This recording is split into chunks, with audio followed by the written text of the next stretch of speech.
नमस्कार मित्रों, स्वागत है आपका अपने YouTube चैनल के सर जीएस पॉइंट में। मित्रों, आज हम अपनी खंड शिक्षा अधिकारी तथा समीक्षा अधिकारी से संबंधित 23वीं वीडियो लेकर आपके बीच हाजिर हैं।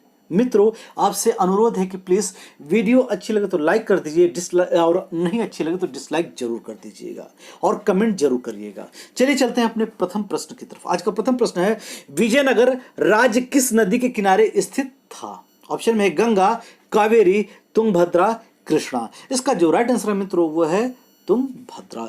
विजयनगर राज्य तुंगभद्रा नदी के उत्तरी तट पर स्थित है। इसकी स्थापना वर्ष 1336 में हरिहर एवं बुक्का नामक दो भाइयों ने की थी।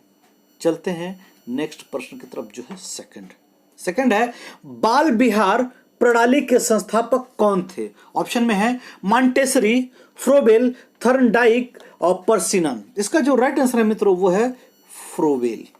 बाल विहार प्रणाली की स्थापना वर्ष 1817 में जर्मनी के दार्शनिक फ्रोबेल ने की थी। इसकी स्थापना फ्रोबेल ने बच्चों को शिक्षित करने और उनकी क्षमता को अधिकतम विकसित करने हेतु किया था। चलते हैं नेक्स्ट प्रश्न की तरफ जो है तीसरा प्रश्न है, टेस्ट क्रिकेट में 13 शतक बनाने वाला प्रथम भारतीय क्रिकेटर कौन था? ऑप्शन में है सचिन तेंदुलकर, सुनील गावस्कर, वीरेंद्र सहवाग, विनोद कांबली। इसका जो राइट आंसर है मित्रों वो है वीरेंद्र सहवाग। टेस्ट क्रिकेट में 13 शतक बनाने वाले एकमात्र भारतीय क्रिकेटर वीरेंद्र सहवाग हैं। सहवाग ने 28 मार्च 2004 को मुल्तान स्टेडियम में पाकिस्तान के खिलाफ 309 रन बनाकर यह उपलब्धि हासिल की। आज का नेक्स्ट प्रश्न है चौथा, भारत के राष्ट्रीय सर्वेक्षण और मानचित्र संगठन को विज्ञान और प्रौद्योगिकी विभाग के तहत कब स्थापित किया गया था? ऑप्शन में है 1757, 1760, 1767 और 1770। इसका जो राइट आंसर है मित्रों वह है 1767। वर्ष 1767 में भारत के राष्ट्रीय सर्वेक्षण और मानचित्र संगठन को विज्ञान और प्रौद्योगिकी विभाग के तहत स्थापित किया गया। यह भारत का नक्शा बनाने और सर्वेक्षण करने वाली केंद्रीय एजेंसी है। इसका मुख्यालय देहरादून उत्तराखंड में स्थित है। चलते हैं नेक्स्ट प्रश्न की तरफ जो है पांचवा प्रश्न इंपॉर्टेंट है मित्रों, इसको ध्यान से देखिएगा। सर्वे मैप 45D/7 के अंतर्गत कौन सा राज्य है? मित्रों ये 7 दो बार हो गया, इसको काट दीजिएगा, परेशान मत होइएगा। ऑप्शन में है राजस्थान एवं मध्य प्रदेश, मध्य प्रदेश एवं गुजरात, गुजरात एवं राजस्थान, गुजरात एवं महाराष्ट्र। मित्रों इसका जो राइट आंसर है वो है गुजरात एवं राजस्थान। सर्वे मैप 45D/7 के अंतर्गत गुजरात और राजस्थान आते हैं। चलते हैं अपने छठवें प्रश्न की तरफ। आज का छठवां प्रश्न है, सिविल सेवा किसके शासनकाल में प्रारंभ की गई थी? आसान प्रश्न है, आपको आता भी होगा। ऑप्शन में है Lord Canning, Lord Curzon, Lord Cornwallis, Lord Dalhousie. इसका जो राइट आंसर है मित्रों वह है लॉर्ड कॉर्नवालिस। वर्ष 1793 में लॉर्ड कॉर्नवालिस के शासनकाल में सिविल सेवा प्रारंभ की गई थी। लॉर्ड कॉर्नवालिस को सिविल सेवा का जन्मदाता भी कहा जाता है। चलते हैं अपने सातवें प्रश्न की तरफ। सातवां प्रश्न है, किस दिन राष्ट्रीय मतदाता दिवस मनाया जाता है? ऑप्शन में है 25 जनवरी, 25 फरवरी, 25 मार्च और 25 अप्रैल। इसका जो राइट आंसर है मित्रों वो है 25 जनवरी। 25 जनवरी को राष्ट्रीय मतदाता दिवस के रूप में मनाया जाता है। वर्ष 2011 से निर्वाचन आयोग की स्थापना दिवस पर मतदान में युवाओं की भागीदारी बढ़ाने हेतु माना जाना प्रारंभ किया गया था। चलते हैं नेक्स्ट प्रश्न की तरफ जो है आठवां प्रश्न इंपॉर्टेंट है और अक्सर पूछता भी रहता है। भारत के किसी क्षेत्र में लाल मिट्टी पाई जाती है। मिट्टी के लाल रंग होने का मुख्य कारण क्या है? ऑप्शन में है मैग्नीशियम की बहुतायत, संचित ह्यूमस, फॉरिक एसिड की उपस्थिति, फास्फेट की बहुतायत। मित्रों ये बता दूं अक्सर ये क्वेश्चन पूछता है और इसका जो राइट आंसर है वह है फेरिक ऑक्साइड की उपस्थिति। लाल मिट्टी का जमाव पठारी क्षेत्र में पाया जाता है जिसमें धातु मुक्त सिलिका तथा आयरन की अधिकता होती है तथा जो अक्सित होने के पश्चात लाल रंग में परिवर्तित हो जाती है। चलते हैं अपने नेक्स्ट प्रश्न की तरफ जो है 9वां। भाखड़ा बांध किस नदी पर बना हुआ है? सबको आता होगा, इजी प्रश्न है और बार बार रिपीट भी करता है। ऑप्शन में है चेनाब, ताप्ती, सतलुज, रावी। मित्रों इसका जो राइट आंसर है वह है सतलुज। भाखड़ा बांध हिमाचल प्रदेश के बिलासपुर जिले में सतलुज नदी पर बनाया गया है। चलते हैं अपने नेक्स्ट प्रश्न जो है 10वां प्रश्न है, सर्वाधिक वार्षिक वर्षा कहाँ होती है? और इंपॉर्टेंट प्रश्न मित्रों, ऑप्शन में है Canadian shield, Amazon basin, Ganga basin, साइबेरियाई मैदान। मित्रों इसका जो राइट आंसर है वो है अमेजन बेसिन। सर्वाधिक वर्षा अमेजन बेसिन में होती है। यहाँ औसतन वार्षिक वर्षा 2000 सेंटीमीटर होती है। यह बेसिन विषुवत-रेखीय प्रदेश में पड़ता है, जिससे यहाँ वर्ष भर वर्षा होती है। चलते हैं अपने नेक्स्ट प्रश्न की तरफ जो है 11वां प्रश्न है, भारत का सबसे कम जनसंख्या वाला राज्य है। ये तो सबको मालूम होगा मित्रों, मुझे मालूम है। ऑप्शन में है सिक्किम, उत्तराखंड, मिजोरम, अरुणाचल प्रदेश। इसका जो राइट आंसर है मित्रों वो है सिक्किम। इसकी व्याख्या करने की जरूरत नहीं है क्योंकि यह प्रश्न सभी को मालूम होगा। चलते हैं अपने नेक्स्ट प्रश्न की तरफ जो है 12वां, मुख्य घाटी जिसको साइलेंट वैली भी कहा जाता है कहाँ स्थित है? ऑप्शन में है केरल, बिहार, महाराष्ट्र, त्रिपुरा। इसका जो राइट आंसर है मित्रों वो है केरल, अर्थात मुख्य घाटी जिसको साइलेंट वैली भी कहते हैं केरल में स्थित है।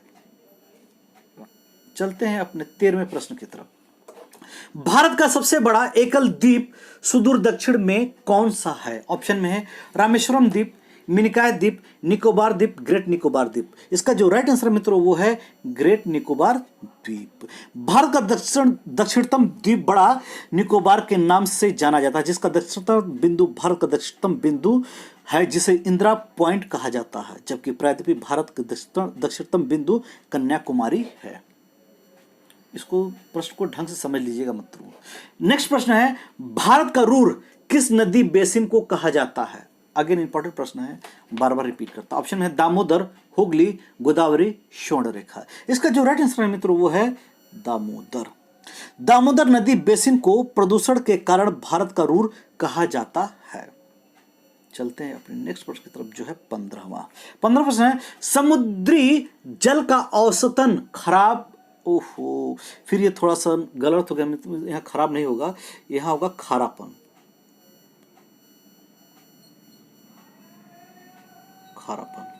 समुद्री जल का औसतन खारापन होता है 2.5%, 3.0%, 3.5% और 4%। इसका जो राइट आंसर है मित्रों वो है 3.5%। समुद्री जल का औसतन खारापन 3.5% होता है।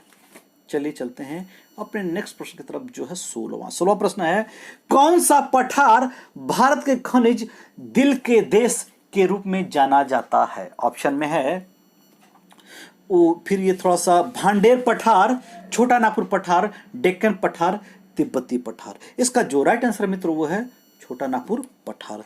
छोटा नागपुर पठार को भारत का खनिज दिल के देश के रूप में जाना जाता है। छोटा नागपुर पठार अभ्रक, बॉक्साइट, तांबा, चूना, पत्थर, लोहा और कोयला जैसे खनिज भंडार गृह के लिए प्रसिद्ध है। चलते हैं अपने नेक्स्ट प्रश्न की तरफ जो है 17वां प्रश्न है, पश्चिमी विक्षोभ जिस कारण उत्तर पश्चिम भारत में बारिश होता है उसका उत्पत्ति स्थल है। ऑप्शन में है काला सागर, कैस्पियन सागर, भूमध्य सागर, अरल सागर। इसका जो राइट आंसर है मित्रों वो है भूमध्य सागर। पश्चिमी विक्षोभ के कारण उत्तर पश्चिमी भारत में बारिश होती है, जिसकी उत्पत्ति स्थल भूमध्य सागर है। चलते हैं अपने नेक्स्ट प्रश्न की तरफ जो है 18वां, निम्नलिखित में से कौन सा सबसे प्रमुख वस्त्र निर्माण केंद्र है?